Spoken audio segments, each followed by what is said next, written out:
Hi, ladies and gentlemen, and thank you for tuning in to us and watching the show. This is Dave Emmons with The Strange Reality. And we do have a person that well noted in the UFO and ET abduction field. He's done a lot of work. He's a clairvoyant medium. And from his notes, he said he didn't really want that title, but he got it anyway. And but he's a UFO investigator and author. He's got I have a record of I guess about 7 or 8 books, and he gets into the psychology of this whole thing also. So yeah, so you can find those books on Amazon or at his site that we'll give you as soon as we take off towards the end. My guest is Philip A. Kinsella, and of course his brother is Ronald Kinsella, and they both have had experiences. And they both work together. And just like my brothers, we all work together in a band, and sometimes that becomes difficult. But it's always fun to share that in the family, and have it that way. Uh, he's also doing interviews. He's a TV, radio, podcast, and they have a podcast together, him and his brother. Uh, Philip Kinsella is both a clairvoyant medium and a UFO investigator and author, having had many bizarre UFO paranormal experiences throughout his life, along with his identical twin brother, Ronald. He began to research the phenomena on a serious level of investigation after an abduction in 1989. This led him to writing several books, Reaching for the Divine, How to Communicate Effectively with Your Spirit Guides and Loved Ones on the Other Side, Believe, Bridging the Gap Between the Psychic and the UFO Phenomena, and the crash throughout time. He continued investigation into the Rendlesham, and I know a lot of people who's gotten in on that. That was a hot topic, and probably still is. And maybe you can clue us in on anything new that's come about. And he's been on a lot of TV shows. He won the British Mediumship Award in Portsmouth, England, in 2008, and he had no wish to become what he referred to as a medium, but he's gifted with it, and he's stuck with it, and he's going to have to use it. He's going to have to do that for people. He has appeared on national television, most notable Channel 4, Central, Live, and Digital, and also has been a guest on many radio programs, along with appearing on Coast to Coast with Connie Willis and Howard Hughes' show, along with Fade to Black with Jimmy Church and Expanding Reality with Brandon Thomas. Philip has appeared on the Pentagon UFO Files. I've seen him on Ancient Aliens, I believe, also. I watched that show. And maybe we can get him to talk about some of these things that he's talked about: alien contact, the biological connection, UFO government files declassified. We'd like to know that about disclosure, of course. And I think I can keep going on and on. This man, Philip Kinsella, is quite the researcher in UFOs. And he was also appeared on the Awakening Conference in Manchester, 2023. And Philip was, along with his brother, co-host a radio program for the Paranormal UK radio called Twin Souls. What a name! That's great. Two brothers, twins. He was also presented with an Outer Limits Magazine Award for dedication to the truth within ufology. And how could I say even more with all those accolades that have been bestowed upon you and your brother, Ronald.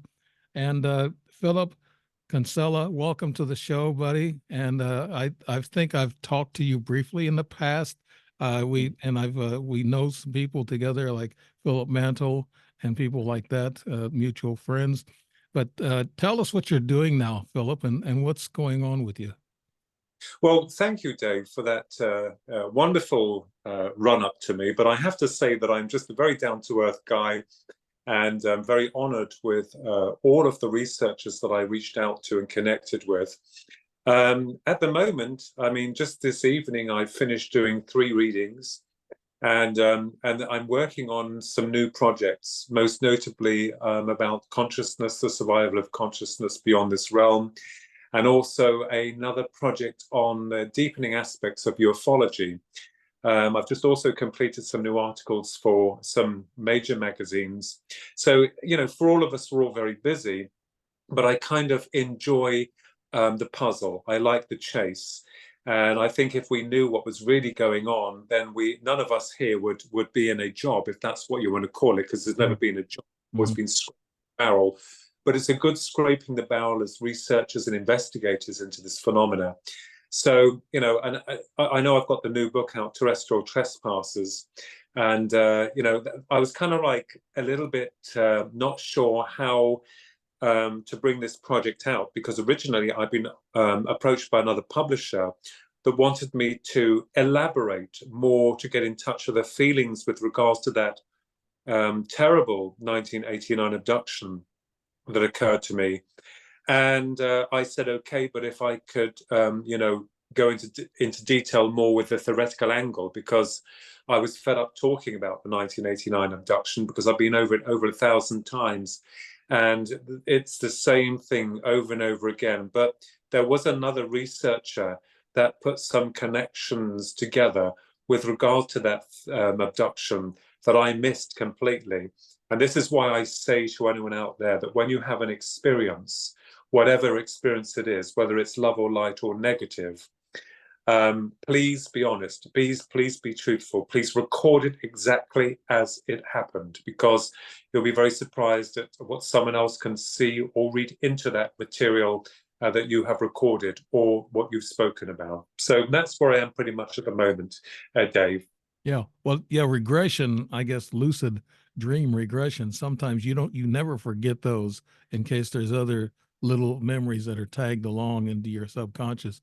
I'm not going to make you go into your original story, but you were abducted, just briefly saying, you were abducted by Greys, right? And you say, what are the Greys in your book, and what are they here for? And furthermore, what are their intentions? Could you tell us something about like that? Yes, of course. I mean, the abduction itself was bizarre, and I was very embarrassed to state that it wasn't just the Greys that had been there. There was another Grey that I would call Noddy at the end of the experience that I encountered, which was quite shocking because he seemed very different from the other Grey that I'd seen on board that craft. And the two that brought me down after they had done their procedure. But there were also 3 reptilians, and horrific in nature with the appearance of these guys, because I'd never would have ever believed that these beings existed, let alone the Greys. But it was the Greys primarily that I began to do my research, because there was no way at that point within my consciousness as a 20-year-old that I could pinpoint reptilians with Grey entities. And of course, today I'm told by people what the reptilians are, what their names are, where they are in high command. I lose the plot there. All I can tell you is there were 3 of them, and they were not pleasant. But the Greys posed an even greater challenge. In 1996, and after the abduction, some years afterwards, I kept pondering over this whole issue of how I was able to have been drawn through solid matter. One part of the abduction occurred on a physical level before the actual events led to the abduction, that is, with my twin brother and myself, my sister and the dog in our home. And in the early hours of the morning, I found myself on my back, 3 foot off the floor, and being pulled through the glass doors to the house, and subsequently taken up to this craft. So my idea of the abduction was kind of like not there. I couldn't quite make the parallels, because I always believed that an abduction would happen on a physical level of integration. And we heard so much about it when I did my research afterwards into how someone is taken. But then when you dig deeper into other people's cases, you find that's not always the way it happened when you get to the meat and the rawness of it. So it was the fact that these beings, these entities, could take me through solid matter, which meant that obviously, you know, they were extracting the real composite of what I was on a biological level and spiritual level into their domain. And people will say, well, hang on just a minute, you know, they just use Star Trek technology. Well, hold on. If that was the case, why couldn't they just beam me straight up to their ship? Why the long process of, in some instances, which happened with me at the end of it, being guided by Greys off of the craft? Why take that long? Why can't they just beam me up and beam me back down again and wipe my... So in 1996, I had a really powerful opening, a feeling of, like, people, I suppose, would call them a download. I'd never had one before. I never believed in them, and I'd never experienced them before. And here I am saying never believing in them, and there I'm saying I had an abduction. But how the people react to that, I don't know, and I don't really care, because it's what happened. But this download kind of like was like an opening in my mind, and it suggested that perhaps the Greys are not spacemen in the true sense that we would label them, that there is something different about them, and interdimensional, I think, perhaps on that level. And it also poses the question as to why a species such as the Greys that cannot reproduce were interested in reproduction, in human reproduction, hybridization program. And now, I never saw that when I was abducted, but this all came into this kind of download. And I wondered whether or not we were dealing with something far removed from our understanding of what most people believe them to be, which is spacemen. And I will say to you that the official narrative through the media cartel has done a wonderful job in merchandising these critters. Mm-hmm. Now people will say, well, you've seen the X-Files, or, you've been watching too much science fiction. But I believe that the reality, the rawness of what they are, may be very different from what we have been led to believe. And there are several theoretical angles that we can take towards this. And before I finish here, Dave, I will say to you that I do not have the answers, not one bit, but we do have theoretical content, theoretical models that we can work towards in trying to establish or understanding what we may be dealing with here. And I think this goes really, really deep. Mm-hmm. Right. I'm an experiencer, and I've written a book about it. And I went through a door, a metal door. I think they were just doing this to show me what they can do. I felt that way. It's like beam me up instead of, making me go through this metal door. So I was afraid I was going to hurt my head, but I walked right through it. But you're right about details. People need to remember their details and have them down, and know exactly what happened, and try to figure out, okay, is this a seed that was planted from a dream or a TV show or something, and then figure that out. You mentioned here about the Greys regarding omnipresent force. Are you afraid that these Greys or these alien, they have an agenda on us? And that's the first question. Second question is, when they take you, a lot of times you might be out, and they take semen and DNA and also frequency test on your brain, and they upload, like you said, your memories and everything, so they know who you are, and they gain your frequency. Now, do you think they have an agenda that's going to hurt us? A lot of people are afraid of. Well, there are several arguments, and within the world of ufology, you have two camps of thought there. One is the love and light, and no, actually, there are three. One is love and light, one is nuts and bolts, and the other one is leading into the interdimensional hypothesis or ultra-terrestrial hypothesis. Now, with regards to the agenda, yes, I believe that they do have some type of agenda. And that agenda is something that has been hidden from the likes of you, me, and just about every other researcher on the planet. Whenever an abduction is instigated, the assailants themselves lie to their unwitting victims, as it were. Nothing is ever transparent. And I believe that this agenda of theirs is and could be very closely tied in with events that have happened a very long time ago. We're not looking at something new here. I believe that we're looking at a force that is ancient, very formidable and old. And I also believe that they are interested in us as a species. You mentioned about the neurological, vibrational frequencies. Absolutely, with regards to the intrusive investigations on a biological and medical level. But it's almost as if they're trying to look for something else, something that they themselves are devoid of. Now, when we look at the Greys, they appear as blank canvases, as mere containers. Most people argue that they may be AI technology, sorry. I'm not doubting that. But why is it that we've not got one of these beings caught if they are naturally produced through some kind of mechanism? the other thought is that they're us from the future. Well, all good and there, but I just find that hypothesis a little bit difficult to believe. The Greys themselves could be remote influencers. That means to say that they can project their consciousness into our realm from a distance or from wherever they come from. But what's really interesting is the fact that, through my understanding, is that they are looking for something in us as the human. Because the human, the model of the human, as it currently stands, is unique, individual. We are able to love, we're able to create, we're able to deal with the arts. We are highly evolved, but also very animalistic in other parts. So my argument is that we seem on some level to have some connections with regards to these Greys, perhaps through Genesis. And I'll explain if I may. Okay. Because I believe that we're dealing with an ancient force. And if we go back into antiquity, which most people don't want to, when you start poking and prying, we've got to understand, first of all, before we answer the question regarding the Greys, what we represent, what we are. Now, most people would just consider us as biological automatons with a sell-by date. No.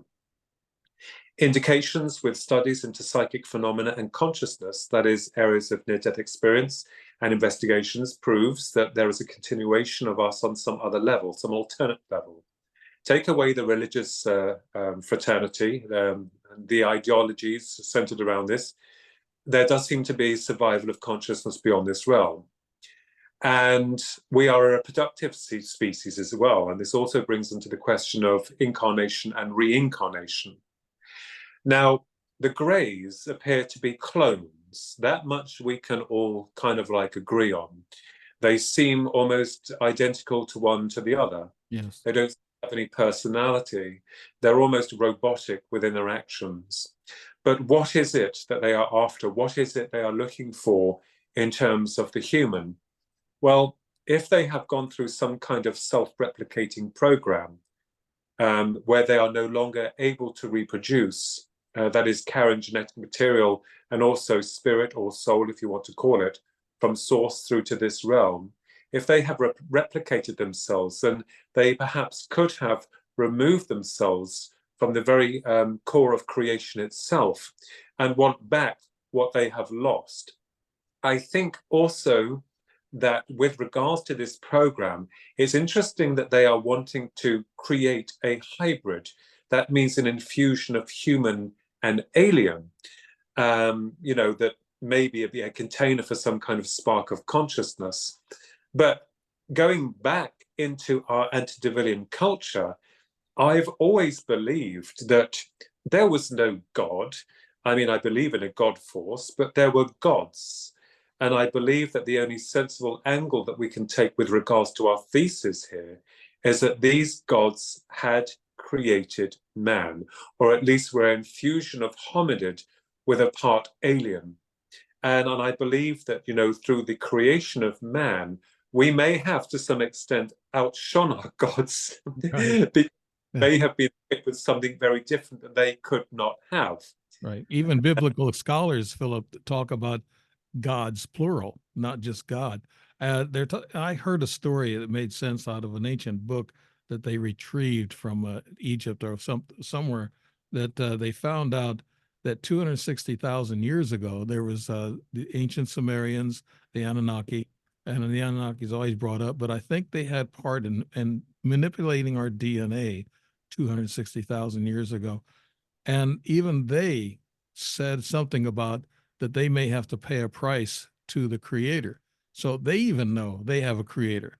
But we call them, like you said, we call them gods. And that's what they called them in Egypt. You went into your book also describing or talking about the phenomena appears to mirror additional bizarre supernatural occurrences across the world, most notably the appearance of terrifying cryptids, which have been recounted within the National Forests of America and beyond. Do you think that ETs create this paranormal? They say after an ET visit in a house, there's always paranormal activity afterwards. What do you say about that, Philip? It is possible. It is conceivable to assume, although, as I said again, we don't have the answers, but we are allowed to have an opinion and have some form of conjecture to any form of puzzle that we're trying to analyze.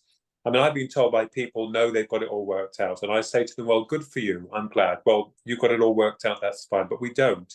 It is interesting, Dave. I think as researchers ourselves and authors of ourselves, that poses a big problem, a big question. Mhm. You are absolutely correct. I mean, when the appearance of UFO comes into the field frequency of our reality, there seems to be some kind of a residue that is connected, as we know, as paranormal, i.e. poltergeist activity, discarnate voices, the appearance of orbs, and sometimes strange creatures. And I thought, to begin with, perhaps there had been some kind of rip within the fabric of time and space when these objects come in, and there's been a residue or seeping through of these alternate dimensions of reality. However, that said, it is truly bizarre when you go into cases, and fascinating cases, of dogmen which are reported in your fine country over there in the United States of America. We have also had them here in England, and I have to mention the wonderful Paul Sinclair, a good, solid friend and author of the Truth Proof books, and he's been doing a lot of research on UFOs, UAPs now, and obviously within the cryptids, the werewolves, they're called over here. So, I'll tell you bizarrely, one werewolf a story that came forward that was documented. Paul told me that this werewolf was wearing an earring in its ear.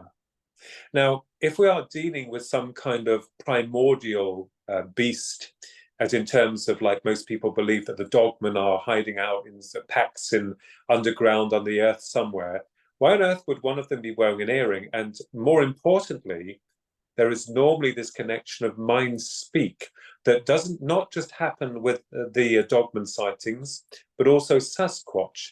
Now, you tell me what that's about, because that means to tell me that you've got some kind of,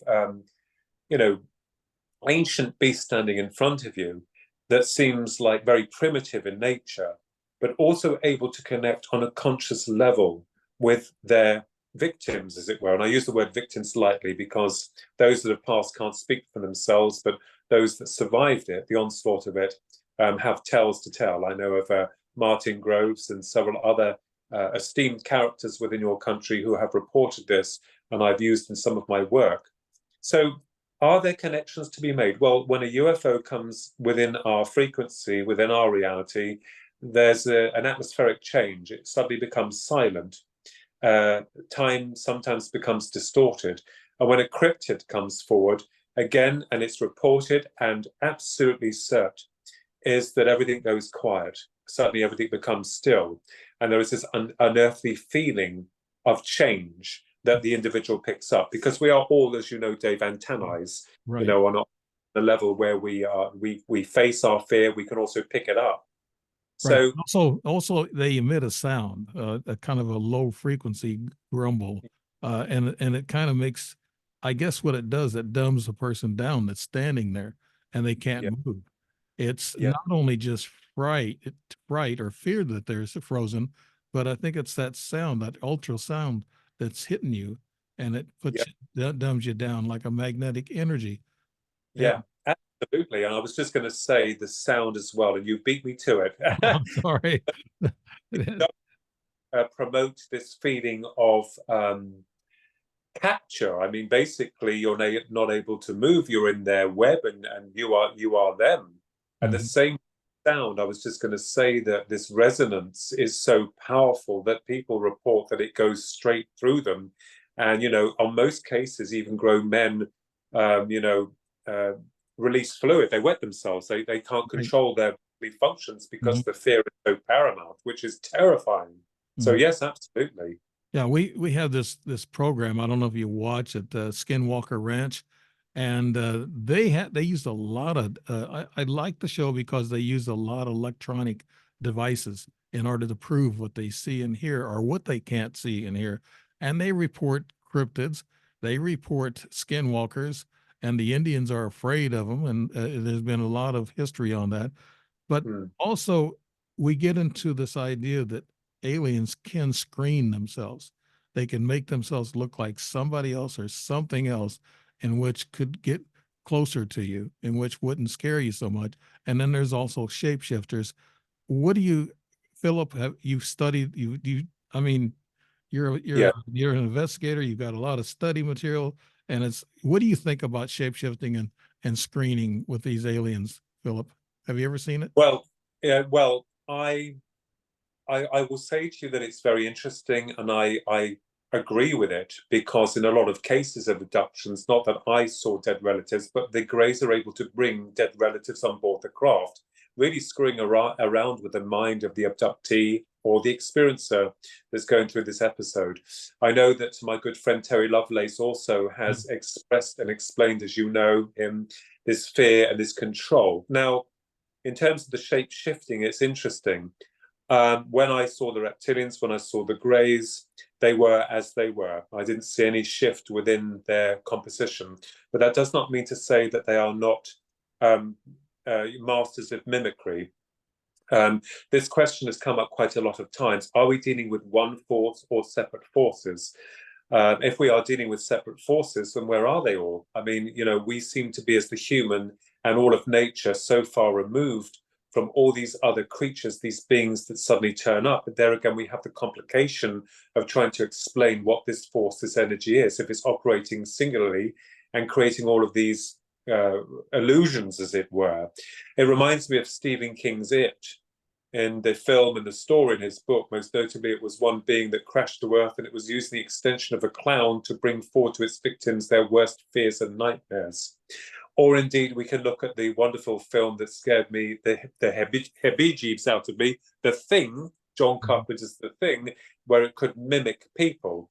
Now, it's interesting, I think, that, what is the purpose? Where are they all coming from? What is their intentions? And none of their intentions are ever made clear. Not in the abductions, not with a dogman, not with a Sasquatch, nothing. And there is also elements of destruction, physical human destruction, that have been reported in those disturbing cases, especially within, national forests. I mean, that's another subject entirely. But you get a lot of these cases where people go missing, and those that survive, truly bizarre experiences where they've just gone missing off the face of the earth, and then are found. They have no memory of where they've been, rather like an abduction, when a lot of cases, although I was able to recall every moment and every detail of my experience, because I'm hard to regress and hard to hypnotize, they can't do it with me. But you'll find that there are parallels, not just with a sense of timelessness or this feeling of communication with a dogman, a Sasquatch, or aliens, but also the feeling of basically not being able to remember where they've been or what's happened. And I think that could be because the individual has been removed from their normal processing of conscious awareness and into the domain of where these beings exist. It's rather like astronauts who go into space and they report that they feel different. And indeed, when they come back to Earth, there is some kind of difference within their whole physiology that's been reported.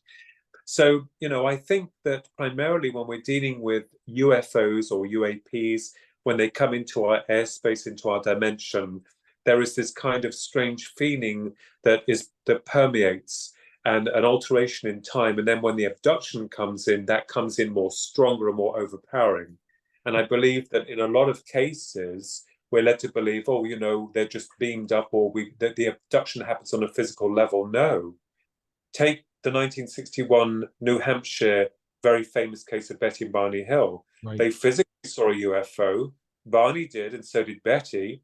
But then, of course, the abduction came in dream states, in dream sequences. It was almost as if they couldn't remember anything of what happened to them, Right. I think they dumb you down, they knock you out. I know I've been knocked out.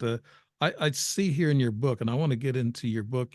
You talk about multi-dimensional levels, and we talked about Bigfoot and all the rest of them coming through maybe different dimensions. Maybe Skinwalker Ranch has they've found a dimension or some kind of a wormhole there. And you're talking about you need to look outside of the box for this consciousness and multi-dimensional levels. In which begs the question also, if scientists are talking about us being a matrix or a hologram, how on earth and why are these ETs coming into our hologram and our matrix? How do you explain that, Philip? And Well, your book yeah, talks about that, the multi-dimensional. yes. Well, you see, everything is operates on frequencies. You know, everything is resonating within the quantum realm. We are resonating. In fact, all of matter and biology is resonating. Mm-hmm. We also have a secondary system, which people call the soul or spirit.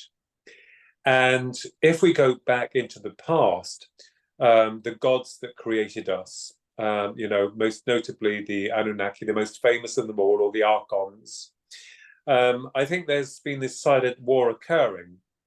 And I believe that this force is still here to this day. I think operating on a higher level that none of us are able to reach or even know exists.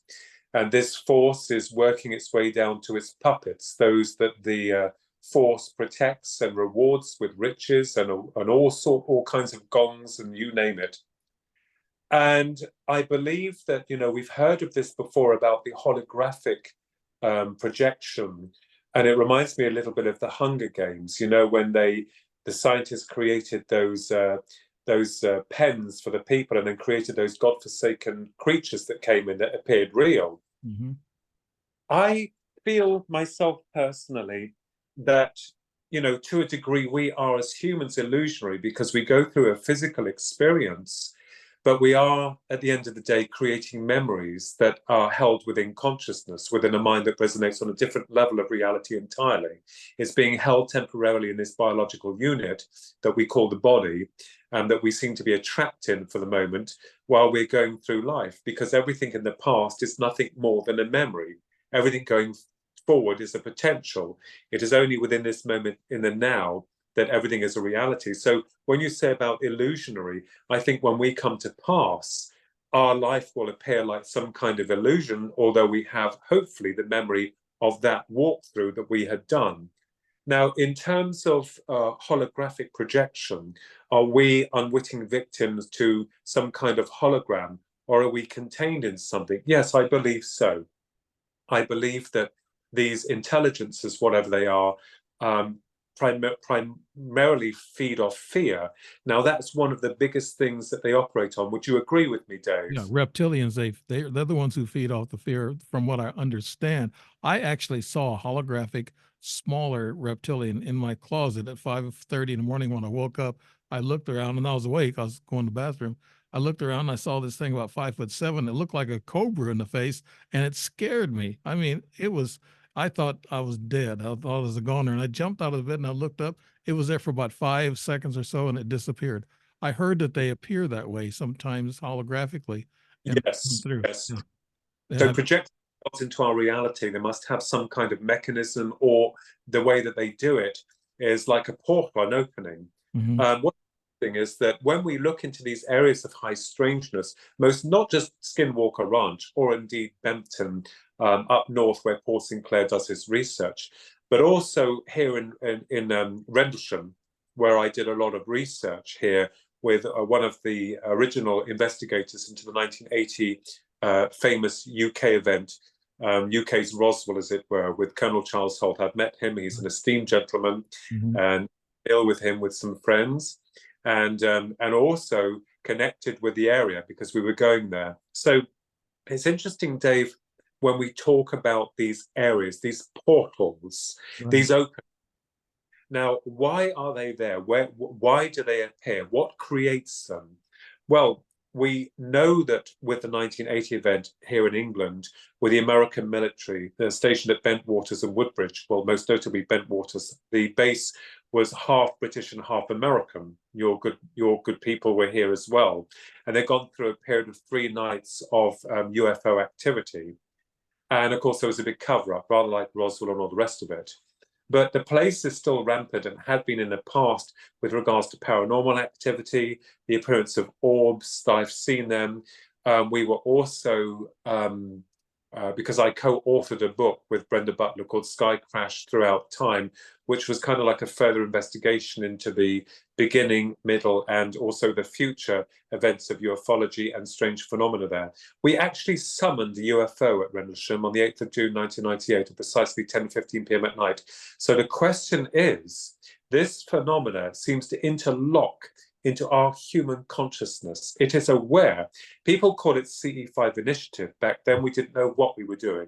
We just knew that it was an experiment. And I got the idea from Karen Carpenter's song Calling Occupants. And I thought, is that possible? But there is an interaction with this phenomena within our human consciousness. And it appears that the phenomena seems to target or come into that individual that goes into this nest of activity, as it were, knowingly or unknowingly. Now, the way that they come through is hypothetical. You use the term interdimensional. That's interesting. But I guess, yes, that probably would be the only way that they're able to come through it, from one reality to another. If we look at near-death experience, for instance, let's take that as a very simple example. In the research that have been done in that, and I've done myself personally, is that when an individual is going through the death state, when they've actually died, clinically died, they move into a light and towards a tunnel in most cases, not always. And they are in a timeless, spaceless environment. Their loved ones communicate with them through telepathy, mind-to-mind contact. Mm-hmm. And if their physical body is riddled with some kind of disease, on the return of the consciousness of that individual from their experience back into their biological body, normally seems to see to a correction or an alteration or a reversal with that disease. So they become well, and as though some kind of correction has been made, where the consciousness has returned to its original source and then come back to the body, is like a newborn. Now, in an abduction, what's interesting is that when they take you, I believe that they are able to temporarily remove you from your biological vehicle and bring you into their reality, so that the densities are matched on both levels, and whatever they do to you there will invariably affect its physical counterpart, i.e. I wanted to ask you a question on that. I've asked several investigators and researchers, and you're foremost in this field, and I want to ask you this question. They just have to. I've been frozen 6 years in a row, almost on the same day, same date in August, and I woke up frozen like I was dead. I mean, my body was completely frozen.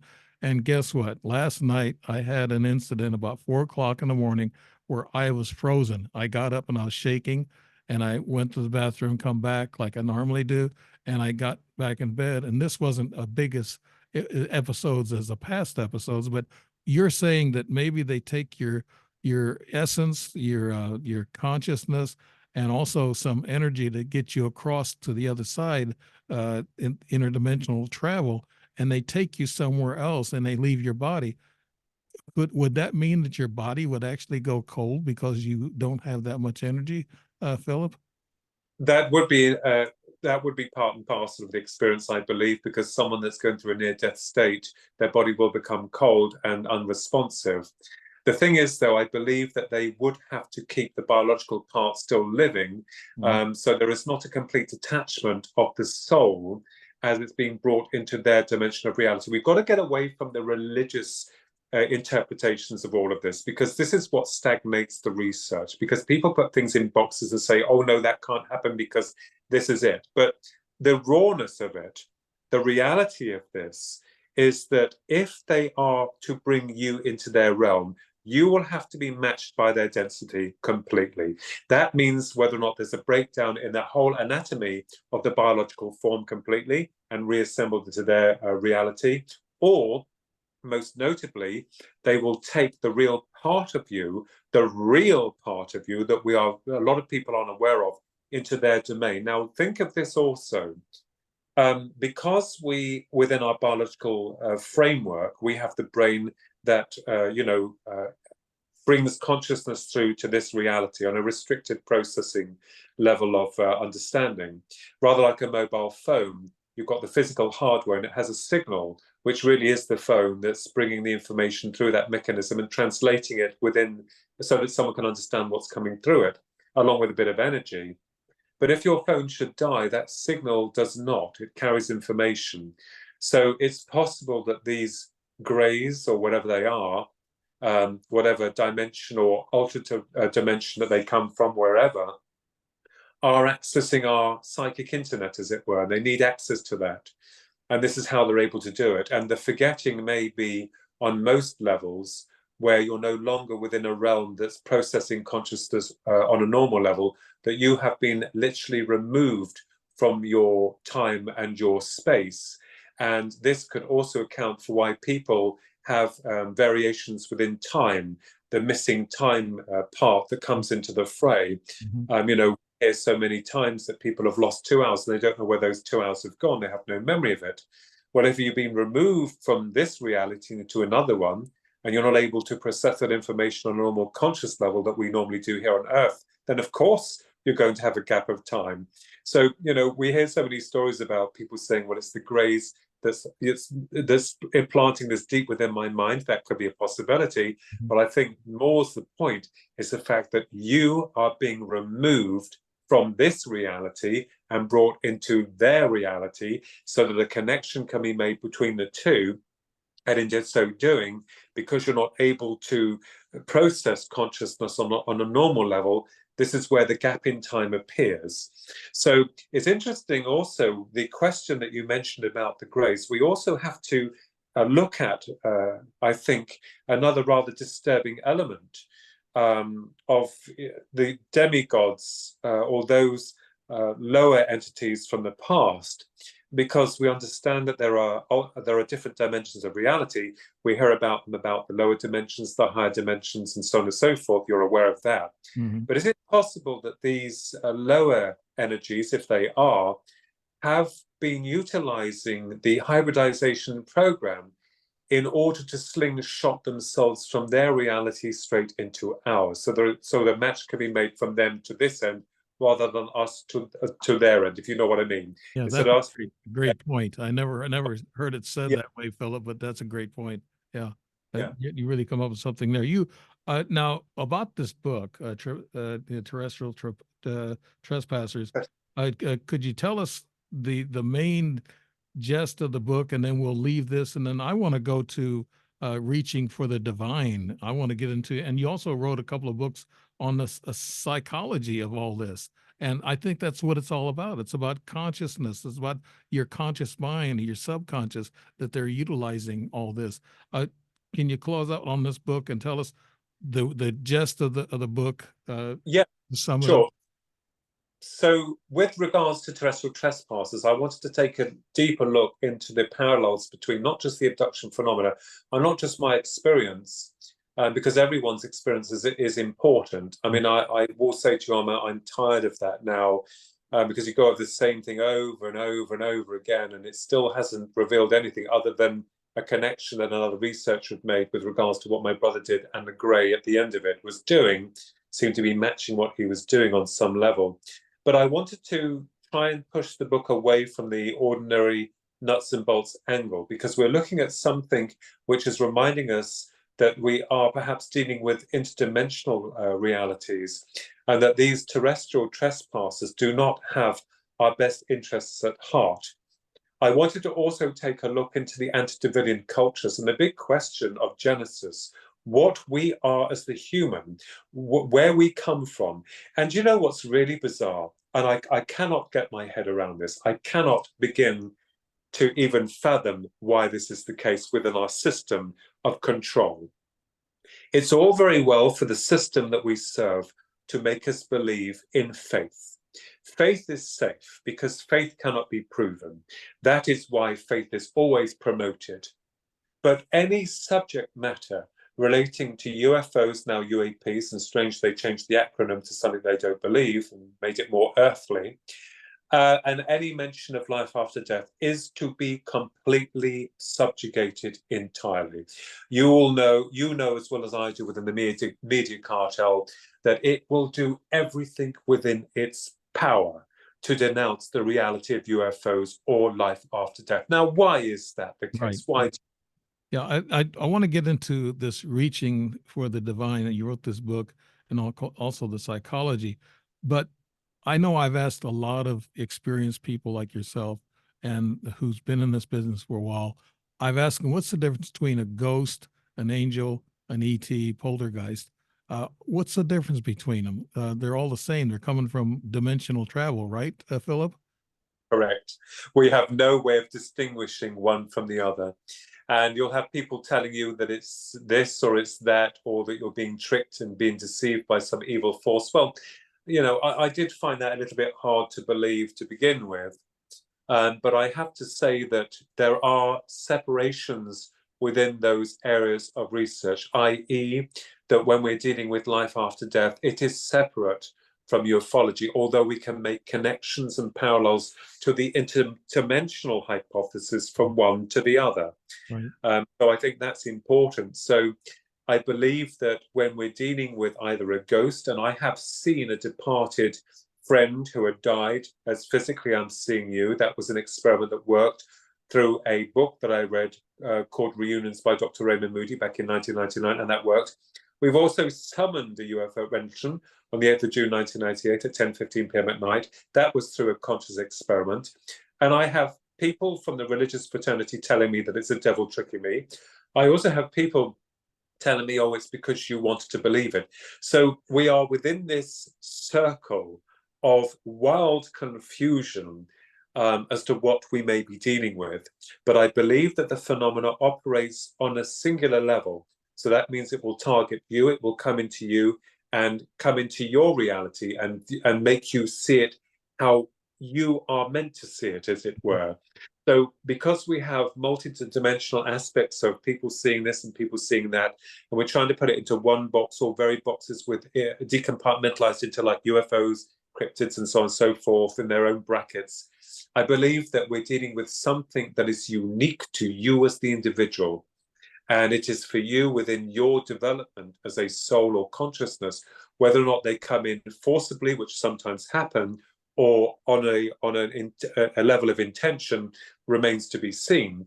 But I believe that we are seeing things that defy all forms of human knowledge, and something I believe those at the top are aware of, and they're keeping very secret. That is why they don't want us to tell us. That's it. That's why disclosure is being held up. You You have such good explanation of what's going on with things. Now, I don't know. I haven't reached into this book, Reaching for the Divine, but there's been people who's confused ETs with angels. There. Yeah. What do you say about that, Philip? Could they? I mean, the thing is, at the end of the day, this is where the real problem lies now. Not talking about past, because we know now within certain research that most of those angels, and dare I say this, if people look at the look and do their research into the original translations of the ancient texts, tells us a completely different story to the version that we have today in our holy books. It beggars belief. And of course, the angels then were not the kindly angels that we know today. So this is the real puzzle. This is what we're really looking at the moment, the real meat of it. Okay, so we have an original version of events that tell us of the rawness of how things were in the beginning, or at least the beginning that was recorded. There may have been more far beyond that level, where the creation of man, the hominid, was infused with DNA and by what we call gods. And of course, the original narrative states that they were quite brutal, especially with their creation, the hominid, the human that became smart and then rebelled against their gods. And let me tell you, the gods certainly leveled them out very well, almost to the point of extinction. And there could have been some kind of hybridization going about that. Now, we have the spiritual component where people connect with angels, people connect with spirit guides, people connect with those who have crossed over to the other side of life, which is another reality.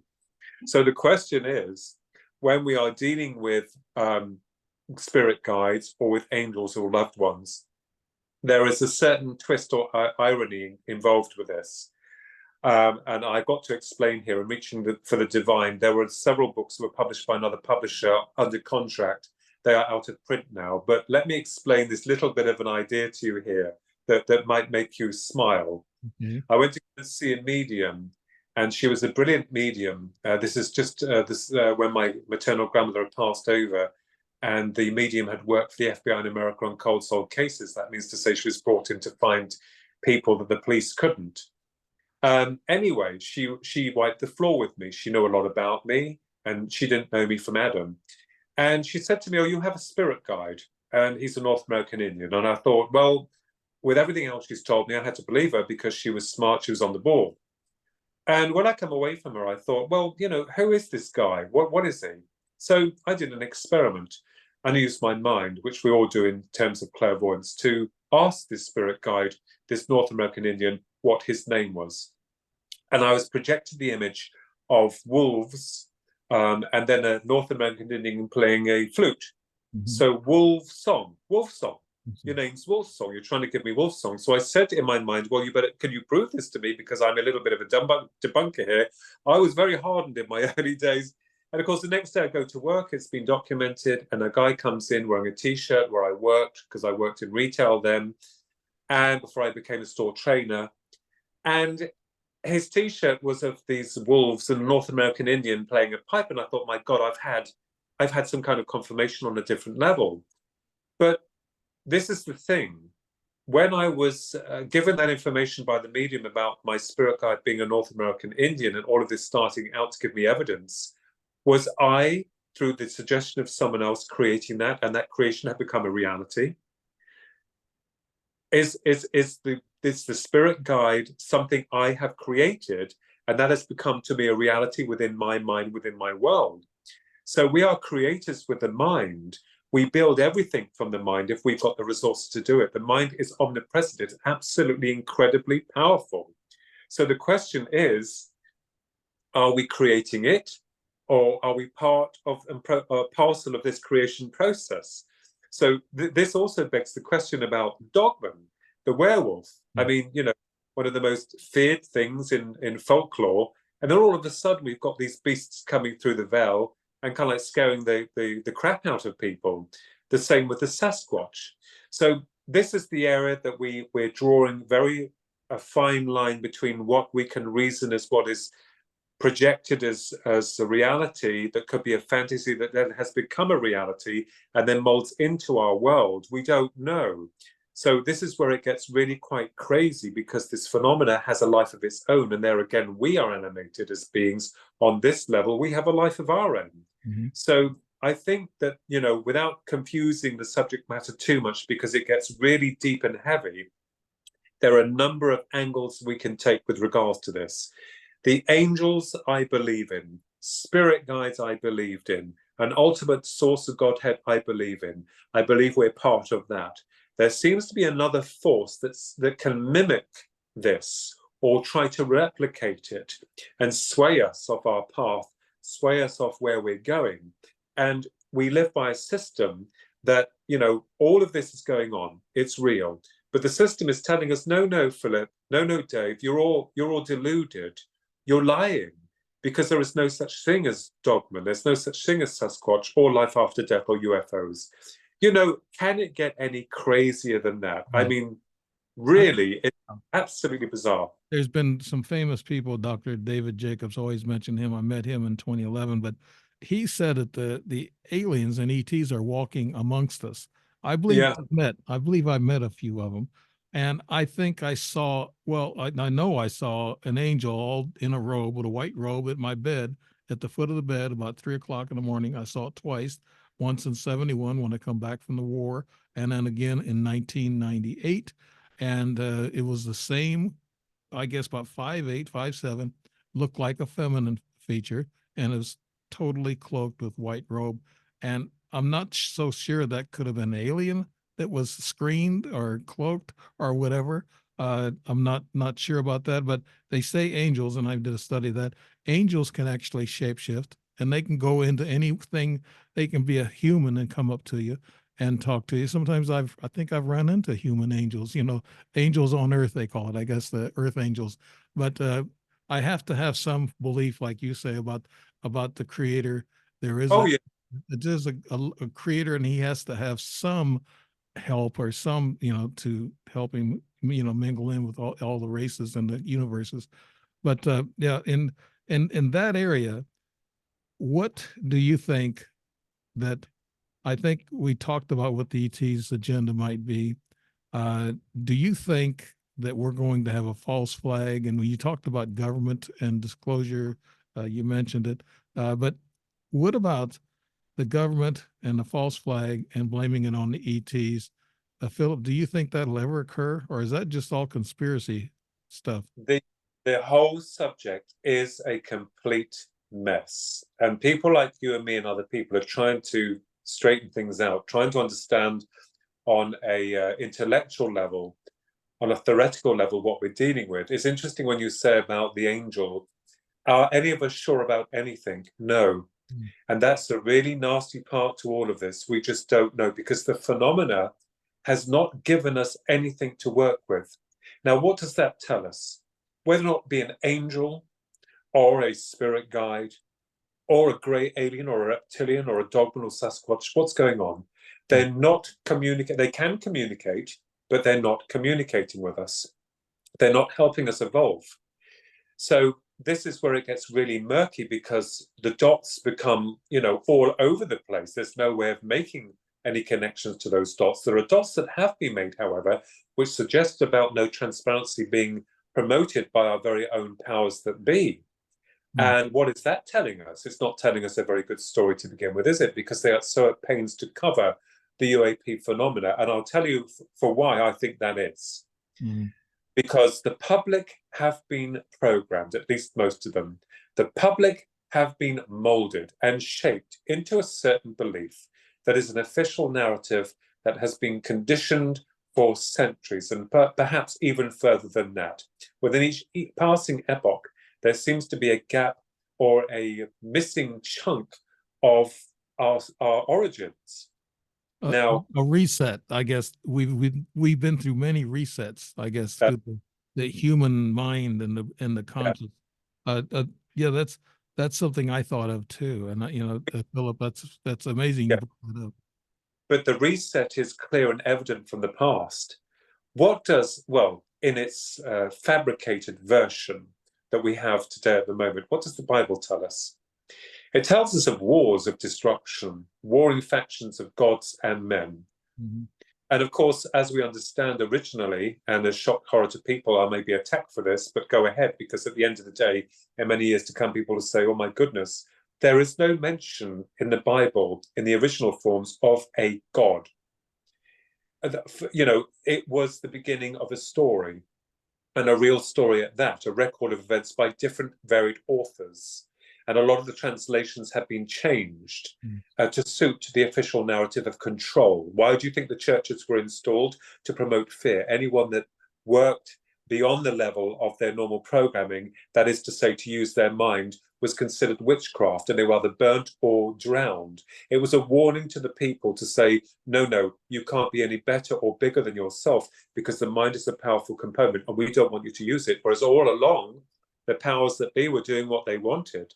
So in our time now, with regards to this question of the UFO, UAP disclosure, well, I think the system's got a very big problem on its hand, because it's led the people to believe that we're dealing with flying saucers, excuse the pun, with little green men coming out of them from another planet. The reality is far more disturbing, in the fact that we have a force, a phenomena that seems to come into our reality very quickly and go out just as quick. And also able to then apprehend and abduct an individual against their will, under reasons that the system will find very hard to explain. And it's not just about that either. There are other connections to be made here with the cattle mutilation, not to mention the other mutilation that we're not allowed to mention here, that is hidden and buried. There's a very disturbing element here, but also uncanny, because when the phenomena presents itself, it's almost childlike within its approach. And I think that is the most unsettling thing about this. So when we talk about disclosure, Dave, no. Is it going to happen? Well, you can see there's a fight that's That's already right. beginning. Yeah. Yeah, I want to ask you this question. I heard this question posed, and I really kind of like this. It's the powers to be, the elites, the cabal, or whoever's in charge of all the world banks. They don't want this disclosure because they've been utilizing ET back engineered technology. Could that be the thing too, Philip? Yes, they could be working hand in claw with them, technology of the mind, things that would make our drawers drop on the floor. We're given the toys. We are the servants, the slaves to this system. It doesn't care about us. Mhm. It has a problem because we are overpopulated. And I believe that, like before in the past, with the Great Flood that occurred, because the gods wanted to get rid of their creation because there was an interbreeding program that was creating a problem. So it's interesting how the Greys are interested in this new interbreeding program with hybridization. And also with us now, with our system being a problem and the subject matter being covered, I think we're seeing things. Right. Now, Exactly. could they get souls into these hybrids, or does soul work Now, that way? I mentioned that in 1996 with a revolutionary new speculation called Spirits in a Material World that was published in Alien Counters. I hypothesized that point. These gods or these entities seem to be devoid of something, a spark of something that we have that they do not.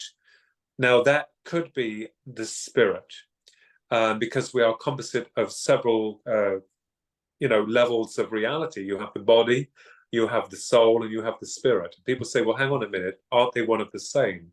Well, a good researcher that I know, Barry Fitzgerald from Ireland, thinks differently. And so too does Steve Mirror, CEO of Zohar. Brilliant man, wonderful gentleman.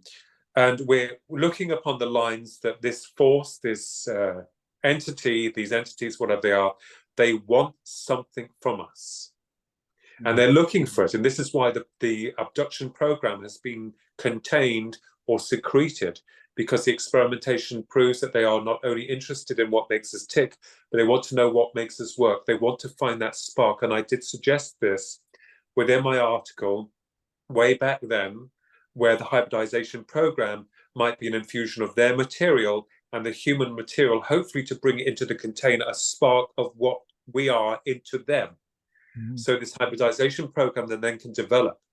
So that was something that I did mention all those long years ago. I've been working primarily on the model that has tweaked and changed slightly within the years. So yes, that is another possibility.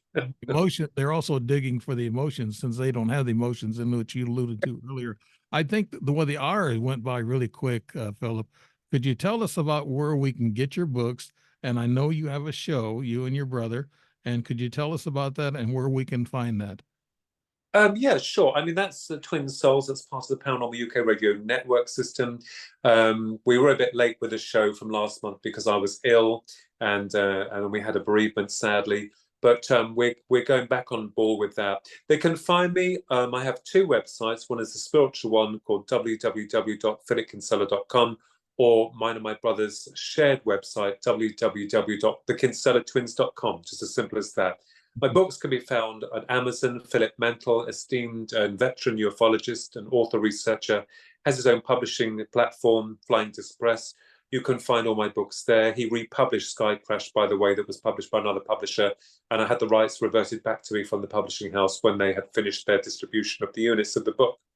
So you can find me there. Yeah. Well, by the way, I've in another couple of days, I have Philip Mantle and Dr. Irene Scott. Uh, Ah, they're going to be on the show, and it and should be a lovely show, just like you. I mean, you are so detailed. I love what you're saying, and you make it so clear. yeah. I love it, Philip. Great job. Well, I enjoyed having you. Really. I have to say to you, Dave, that the phenomena itself, unfortunately, is not that clear. Yeah, I know. But Yeah, I'll I know. try. And everyone out there has their right to their beliefs and their avenues of research. I admire all of them. None of us are experts. We're just trying to find the truth, and that is what I want.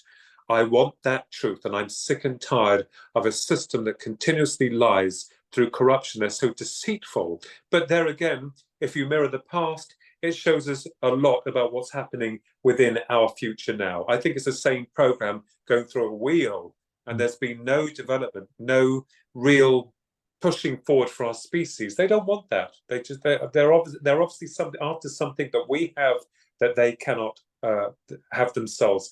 And if that's not the case, then we are damned. Right. You know, and that's not stopping people like you and I. We have that curiosity. It's like a kid Oh. going in and having his first taste of candy. He wants to go back and get more. And we're kind of like that. We're curious. Our curiosity is driving us crazy. We want to know the truth. So you're right. None of us really know the truth. No matter how much we've been through, we still That's don't right. know. And ladies and gentlemen, I hope you enjoyed this show with Philip A. Kinsella. And this has been Dave Emmons and The Strange Reality. Thank you so much. And I'm sure if you listen to this show, you're going to love Philip. He's been a great guest. Thank you so much, Philip, for being on today. Thank you, Dave. I'm very honored for you to have me on your show, and all the best to you, sir. Thank you so much. Thank you, sir. Bye-bye.